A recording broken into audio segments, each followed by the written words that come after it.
Hello, fellow Star Wars fans. It is Starrapter here. Welcome to my review for Star Wars The Clone Wars Season 7, Episode 11, the penultimate episode, Shattered. And right off the bat, I'm feeling pretty shattered right now because this episode broke me.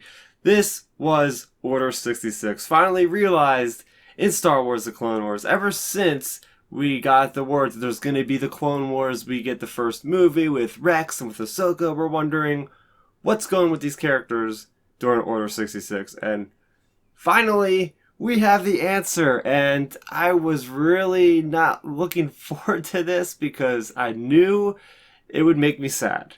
And yeah, Filoni made me pretty sad watching this, and man, just everything that happened in this episode had such good callbacks to previous arcs in the Clone Wars, and just this wouldn't have been as effective if we didn't have such great character development in both Ahsoka and Rex, especially on this final season of the Clone Wars. Between the Bad Batch arc, between the Ahsoka's Walkabout arc, we've learned so much more about these characters, and it makes it all the more tragic. So I just want to walk through this episode from the beginning to the end, just kind of glancing at things that especially stood out to me. And first off, I love how we leave Mandalore. I thought Order 66 would actually happen on Mandalore because in the Ahsoka novel, there's these flashbacks and that's where it happens. So yeah, we had sort of a retcon in canon that happens from time to time, and I'm all for it if it's going to make the overall story better and more cinematic. Hey, it's a novel versus a TV show. I'd rather have the TV show version of it if it's going to be more fully realized. It's just as simple as it is. As much as I liked what happened in E.K. Johnson's book, this way is even awesomer, I guess you can say. But I do like how we have Maul in his captured state. It almost looks like a carbonite freezing chamber, but he's not frozen. And Bo-Katan said, oh yeah, this is back from another era. And her sister wouldn't allow that sort of thing to happen because it's more barbaric. But we're seeing how Bo-Katan is going to sort of rule Mandalore in a different style than even her sister did. Then we're going to move on from there, and we see Ahsoka and Bo-Katan leaving on really good terms. And I think this would actually factor into The Mandalorian Season 2. Maybe they're going to meet up and we're going to have something with Baby Yoda, but that's a whole nother video probably for another day. I don't want to get too much into that. I want to stick to the Clone Wars. We get this awesome holo call that has to do with Mace Windu, with Ki-Adi-Mundi, with Yoda, with Ala Secura, right before the events of Order 66, and they're actually using straight up lines, the same exact lines from Revenge of the Sith. Mace Windu saying, I sense a plot to destroy the Jedi, then Yoda, and all this stuff, and then Ahsoka has the opportunity to leave a message for Anakin, and here's another tragic part. She says she's gonna go, say it to himself physically, and when she sees him again, right? So it's like, as if we didn't get that sting to the heart last time in the first episode of the arc with them just leaving off on good terms. There's another stinger. She's never going to see him again. At least maybe she does after all this, but maybe he's on Mustafar and he'll give her a call. I'll talk about my predictions at the end of the episode for what I think is going to happen in the final episode, but it just makes it all that much more tragic. When you're seeing these events of Revenge of the Sith, you're seeing exactly where in the story this takes place. This is what I love so much about this arc, is it's so concurrent, and they're doing such a great job. Dave Filoni and team is telling such a great story, telling us exactly where we are in the timeline. Throughout all of this, we're getting this awesome foreboding music by Kevin Kiner building up. Like, we know it's happening in this episode. It's so close to happening, and it's just, yeah, man, it just gets under your skin. That music, just very simplistic, but just dark and dreary. And man, we get the reaction. Well, before we get there, I do want to talk about Ahsoka and Rex on the bridge of the Star Destroyer, and that connection is there. That connection between Ashley Eckstein and Dee Bradley Baker, the voice actors for both these characters that have been playing these characters for over 10 years. And you really get that chemistry. You really understand, man, these guys have been through hell and back, but they are friends, and they talk about what life is going to be like after the events of Order 66. They feel like, oh, Grievous is going to be captured. This is the end of things, and what are we going to do afterwards? All we know is war. Both of them, they grew up in war. That's something that the Jedi have not always known, right? That's more of a recent thing, and the clone troopers are just bred for battle. So to see these two characters just talking it out and just, come to grips with, hey, this kind of happened, it was a good thing, because now we're both really, really good friends, and we would have never met if this didn't happen.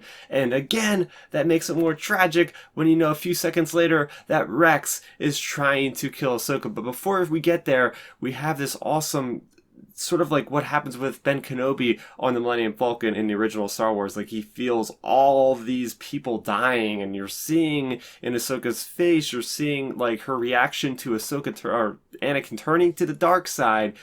So this is going to play into the final episode, like what's going to happen, but we're going to get there in a little bit.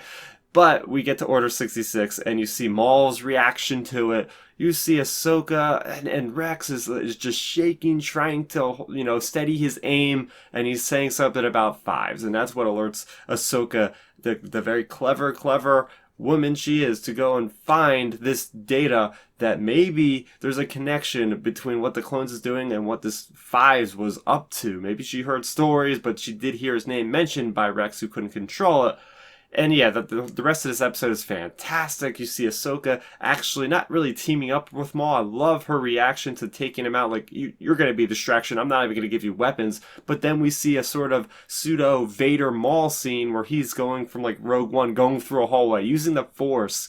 The ultimate, it just reminded me of like Star Wars The Force Unleashed, okay? You see this character like Maul just ripping the sheeting, the Durasteel sheeting off of the hallway and just slicing clones in half. Like, that was so savage. It was awesome.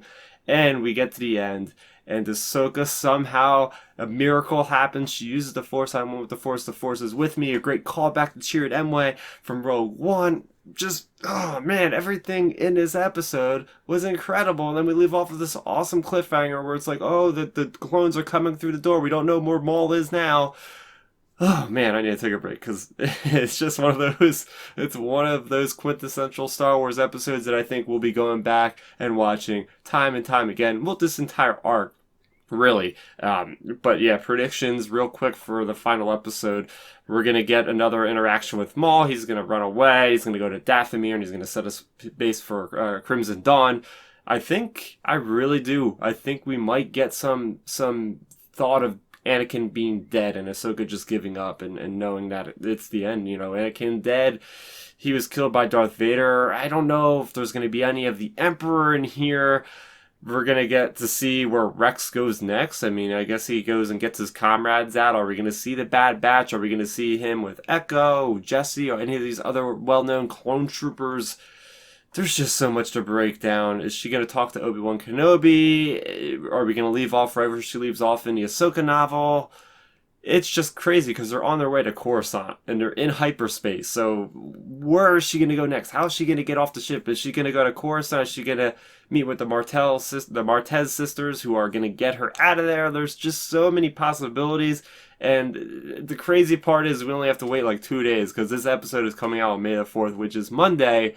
So what better way to celebrate, the unofficial Star Wars Day, even though I celebrate Star Wars pretty much every day. It's nothing new for me, but it's going to be awesome nonetheless to have Lucasfilm acknowledging this fan holiday with giving us the final episode of the Clone Wars. So I want to hear what you guys have to say about episode 11 of season 7. That is Shattered. Were you shattered like me watching this episode? What did you think of Order 66 in Star Wars The Clone Wars? Let's talk about it in the comment section down below. For more on Star Wars, not just with the Clone Wars, I also talk about the High Republic. I play Battlefront 2 from time to time, and all other Star Wars news. You can subscribe to this channel, as it's the best way to stay up to speed on all of that content coming from this YouTube channel. That's going to do it for me, Starrapter. Thank you so much for watching, and may the Force be with you always. Thanks for checking out the video. Please hit that thumbs up symbol. It helps me know that I'm making content that you guys enjoy. And if you enjoyed this video, I also include 2 videos down below you guys should check out.